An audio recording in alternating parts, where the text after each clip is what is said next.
Assalamualaikum warahmatullahi wabarakatuh, Sobat Tani, Sobat Sehat Tiara Farm. Ketemu lagi ya kita sore ini, dan saya masih ada kebun risetnya Nusantara Date Farm, tepatnya di Cibinong di Jalan R. Aspia. Saya tertarik dengan satu pohon ini, nggak henti-hentinya. Tertarik dengan satu pohon ini karena pohonnya dalam satu tahun dia sudah berbuah 2 kali. Yang awal tahun 2022 itu kita panen terakhir itu bulan Maret, kalau nggak salah ya, bulan Maret. Dan bulan 8 di tahun 2002 juga dia sudah muncul mayang pertama. Malah sudah dipolinasi dan hasilnya sudah kita bisa lihat sudah sampai 104 sampai 107 hari. Dan musim ini musim kedua dalam satu tahun ini sudah muncul mayang sampai 11 sebetulnya. 11 itu 10-nya alhamdulillah, dan insya Allah sudah selesai dipolinasi dan berhasil ada buahnya, mulai dari fase kimri sampai halal ya. Nanti kita tanya dengan founder Nusantara Date Farm ya. Nah, ini yang ada satu mayang stunting, dia muncul pendek tapi tetap ada buahnya walaupun tidak sempurna ya bentuk buahnya. Dan ini yang sudah fase halal. Kita tanya yang konsen saya untuk video saat ini, kita tanya nutrisinya apa, langsung dengan Pak Gunev, founder Nusantara Date Farm. Oke sobat, Assalamualaikum Pak Gun. Ya, waalaikumsalam warahmatullahi wabarakatuh. Pak Gun datang lagi, nyampe lagi ke kebun ini. Ya. Saya selalu teringat-ingat dengan satu pohon ini, Pak Gun. Saya senang banget, satu pohon ini sudah musim kedua di 2022 ya. Sampai bisa 11 tandan yang muncul. Boleh dong tanya nutrisi pohon ini ya. Treatment apa yang Pak Gun aplikasikan sampai kalaupun misalnya ada hama atau ada apapun dengan pohon kurma, sebagai pemula penggiat kurma boleh ya dapat info dari Pak Gun. Silakan Pak Gun. Ya, baik. Jadi pertama saya sedikit meluruskan informasi. Pertama pada musim yang pertama kita lakukan panen terakhir itu di bulan Mei. Oh, Mei. Ya, maaf, saya salah. 2022. 3 bulan pasca panen terakhir muncul mayang yang pertama. Baik. Dan saat ini 10 mayang. Masya Allah. Ya, 10 mayang 11, yang 10 mayang. Dari 10 itu ada satu yang yang stunting. Jadi ya, tetap 11 dong Pak Gun. Satunya yang enggak ini berhasil gitu ya, stunting ya? Stunting, 9 yang panjang. Oh, 10 mayang total 9 yang berhasil dipolinasi dan berhasil berbuah sampai kimri. Ya. Oke, baik. Gitu. Jadi pada musim yang kedua ini sudah keluar 10 mayang ya. Dari 10 ada satu yang kerdil dan 9 yang tumbuhnya normal. Masya Allah. Dan mayang pertama itu sudah kita lihat di balik batang ini ya. Yuk kita lihat Pak Gun di sebelah mananya. Oke, ini ya. Nah, ini adalah mayang yang pertama. Iya. Ya. Gitu. Mayang yang kedua kerdil. Yang kerdil tadi itu. Tadi sudah ditunjukkan. Kemudian mayang yang ketiga adalah yang ini. Ya.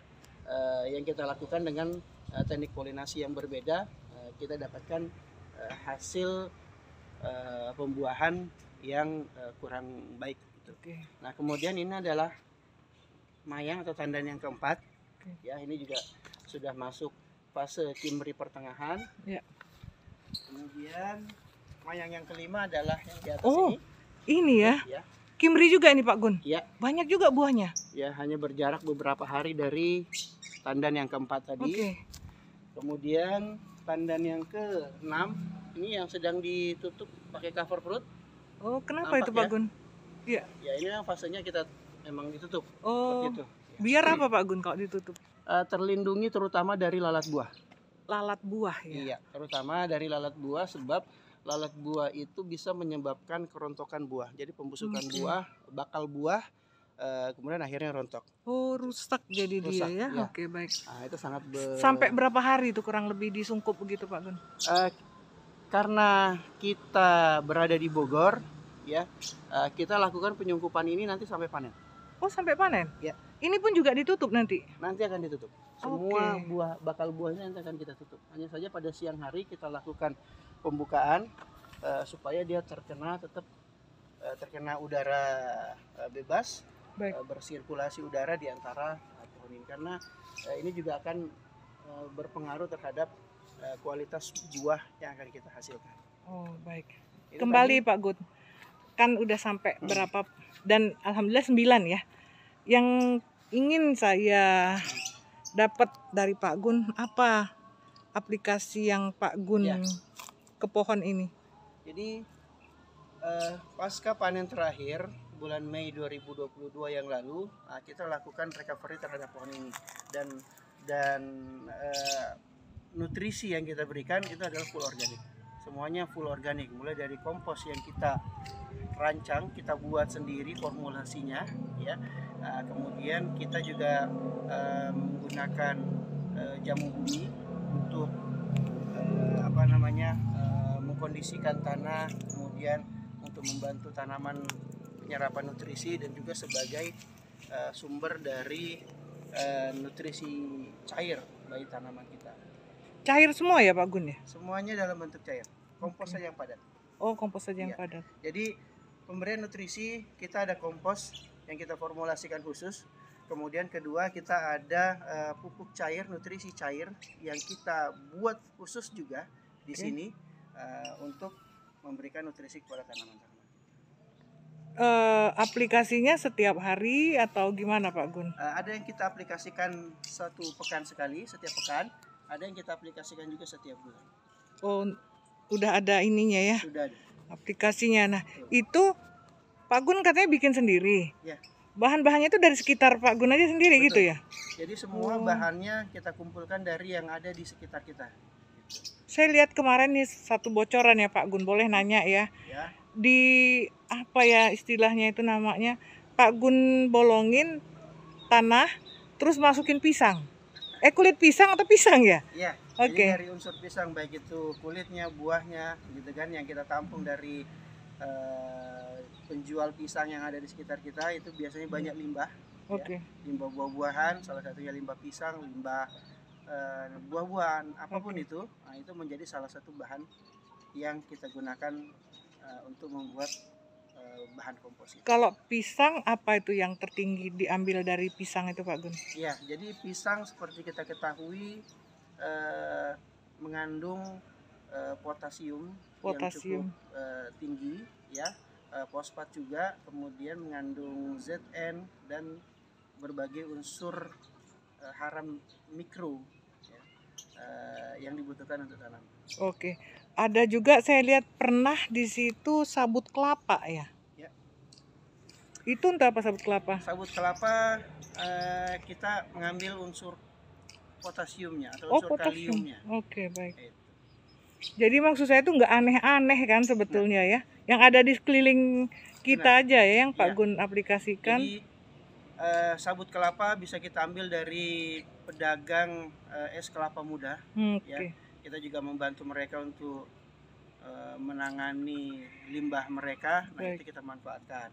Nah, kemudian dari tukang buah, dari buah pisang, buah nanas, buah mangga, ya, buah jeruk, segala macam itu pun juga kita kumpulkan. Oke. Itu kita gunakan. Bisa masuk di situ ya? Iya, secara prinsipnya buah kembali ke buah. Oke. Jadi pupuk yang mengandung buah-buahan itu kita manfaatkan untuk tanaman yang telah memasuki fase generatif. Jadi benar-benar tidak ada yang aneh kan ya Pak Gun ya? Tidak ada. Oke, alhamdulillah. Jadi bisa sampai, oh iya satu lagi dong, air ya. Air disiram maksud saya itu yang cukup gitu. Betul. Setiap hari disiram. Setiap hari. Setiap hari. Berapa banyak Pak Gun kalau Pak Gun siram di sini? Kenapa? Berapa banyak maksud saya? Kurang lebih berapa kubik atau berapa ember lah atau gimana? Iya. Jadi Karena kita melakukan sebenarnya penyiraman begini. Penyiraman itu jika cuaca cerah, panas, kita lakukan tiap hari. Ya, sampai tanah itu mendapatkan kelembabannya kembali. Gitu. Jadi tidak berlebihan namun tidak kurang air juga. Namun jika turun hujan, maka pada hari itu tidak kita lakukan penyiraman. Oh, kalau hujannya lebat lagi ya, Ya. siang sore nggak disiram gitu ya? Tidak kita lakukan. Oke. Betul. Oke, baik. Artinya itu sumber nutrisi nggak ada yang aneh-aneh, dan apa yang ada di alam sini juga itu yang dipakai sama Pak Gun. Tinggal